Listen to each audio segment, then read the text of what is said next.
નમસ્કાર મિત્રો, સ્વાગત છે ફરી એકવાર તમારી યુટ્યુબ ચેનલ ગુજરાતી સાહિત્ય વિદ નિકુંજ ચેનલમાં. નિકુંજ પરમાર છું, તહે દિલ સ્વાગત કરું છું. મિત્રો, આજના વિડીયોમાં આપણે વાત કરવાના છીએ કે શાળા અને કોલેજનું વેકેશન, ઉનાળુ વેકેશન જાહેર કરવામાં આવી છે. માત્ર આટલા જ દિવસનું વેકેશન થશે, તેના વિશે આપણે વિડીયોમાં ચર્ચા કરીશું. તે પહેલાં મિત્રો, મેં વોટ્સઅપ ગ્રુપ અને ટેલિગ્રામ ગ્રુપ બનાવવામાં આવ્યું છે. તમે અવશ્ય તે જોઈન થજો, લિંક ડિસ્ક્રિપ્શનમાં મૂકું છું. તમને આ ચેનલ પર શિક્ષણ જગતની હરેક માહિતી આપવામાં આવશે. કોઈ પણ પરિપત્ર આવે, કોઈ પણ મેસેજ આવે, કોઈ પણ ઇમ્પોર્ટન્ટ ન્યૂઝ આવે, માહિતી આપવામાં આવશે. શાળા લેવલની, કોલેજ લેવલ, તમામ માહિતી તમને ચેનલ અપલોડ કરવામાં આવશે. ચેનલ સબસ્ક્રાઈબ કરવાનું ભૂલશો નહીં.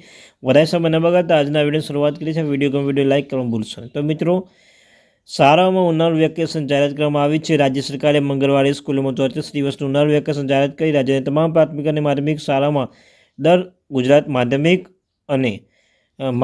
અને ઉચ્ચતર માધ્યમિક શિક્ષણ બોર્ડ દ્વારા પ્રસિદ્ધ કરવામાં આવતા શાળાકીય પ્રવૃત્તિ કેલેન્ડર દર્શાવે તારીખ મુજબનું ઉનાળુ વેકેશન અને દિવાળી વેકેશન રાખવામાં આવે છે. જે મુજબ રાજ્યની પ્રાથમિક સરકારની ગ્રાન્ટેડ શાળામાં 34 દિવસનું ઉનાળુ વેકેશન જાહેર કરવામાં આવ્યું છે.